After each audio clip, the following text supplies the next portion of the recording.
Are vintage tubes worth the money? Well, this question comes from Robert in Birmingham, Alabama. I've never visited Alabama. I've been to Georgia, Florida. Anyway, hey, Paul, I don't believe you and I could be further apart politically or ideologically. But nice, Robert. What are you, some kind of southern redneck? With me, an alfalfa sprout eating tree hugger from Boulder. Yeah.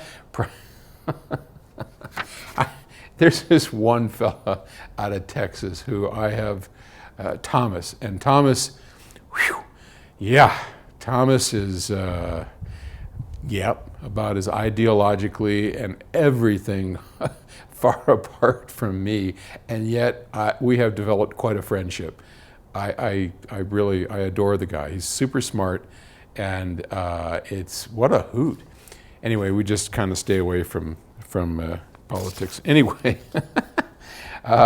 but he says, what good is music if not to bring people together, right? Yeah, and same high-end audio. Look, we may not agree on much, but if we can agree on music, on being friends, on loving something together as a hobby, as a sport of learning together, I'll take it. That's cool. That's to me, that's worth everything. I love people, and I love strong opinions. So hey, it's okay. I ain't gonna try and change you, and I know you won't try and change me. Well, you probably will, because you think I'm completely full of shit, and I am.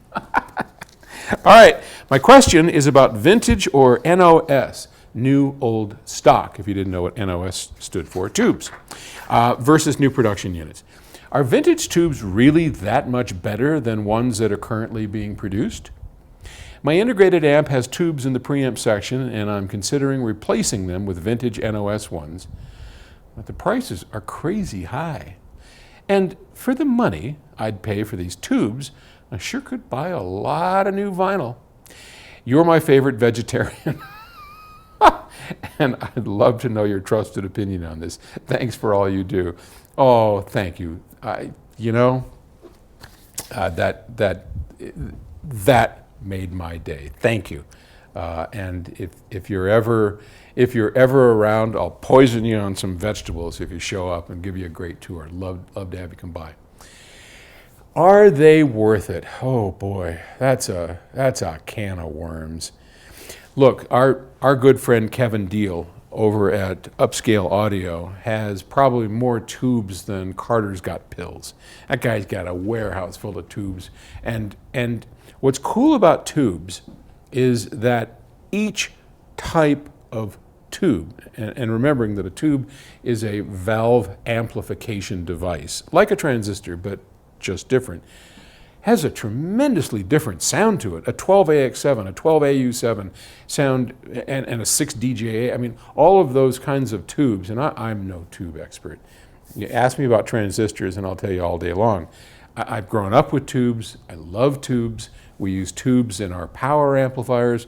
We use tubes in our preamplifier. I mean, I truly adore the way they sound. And where I was going with that is that every one of those tube types sounds remarkably different and within the categories. So a 6DJ8 from company A sounds very much different than a 6DJ8 from company B or C.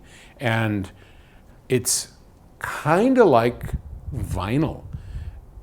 Terry, my wife, found out, much to her horror, that it isn't just so simple to go out and find the album that you like. You might hear an artist or an album that you like, and you listen to it at a friend's house and go, whoa, that sounds so good. And then you go to the record store, pick up a copy, go to Amazon, pick up a copy, whatever. You get it, not so good. Same album, same recording. What's different? The pressing. The pressing makes all the difference in the world. And how many, when one guy did this master and one guy did, that's why vinyl guys run out and look for, hey, I want the one that was done on the UK and it had to be this and that, the other thing. Same with tubes. So is it worth it is a really hard question, because which way are you going to get more satisfaction? I'm going to lean towards getting more vinyl. There's nothing like having great source material. And tubes, bless their little hearts, start sounding different from the day you start to use them. And they're going to give you X amount of life, then they're going to die. Now, if you can find a reasonable deal where you can mix and match, and there are good deals out there, and you don't have to buy the very famous ones, then it's worth it. And the other part of his question was, are new tubes as good or better or worse than old NOS? And that's too vague of a question. I'm sorry. That's it, because like we use Gold Lions and what is Electro something or other, and we vetted those things out. One is one's from China and one's from Russia, and they are excellent tubes. Now we have to hand select them. We have to run through and find the good ones within that batch. But I've tried all kinds of NOS tubes in my preamp, my BHK preamp and my amplifier, and I keep coming back to the ones they were designed with, which are brand new tubes. Now I change them every year. I only get the ones that production is hand selected and matched. I find them better than any NOS that I have tried. The NOS ones are different, yep, but not better. Okay, so my advice, go buy yourself some vinyl. I think you'll be happier. And while you're out, if you don't, since I'm your favorite vegetarian, shameless plug, come on, Robert, go out and buy yourself a book, man. If you thought you knew me before, you read this sucker, and you'll probably never talk to me again. 99% true. I'd really appreciate it if you went out and pop for an audio book, paperback, Kindle, whatever. It's a fun read, and it's all in good spirits, and I think you'd enjoy it. All right, thanks. Talk to you tomorrow. Bye.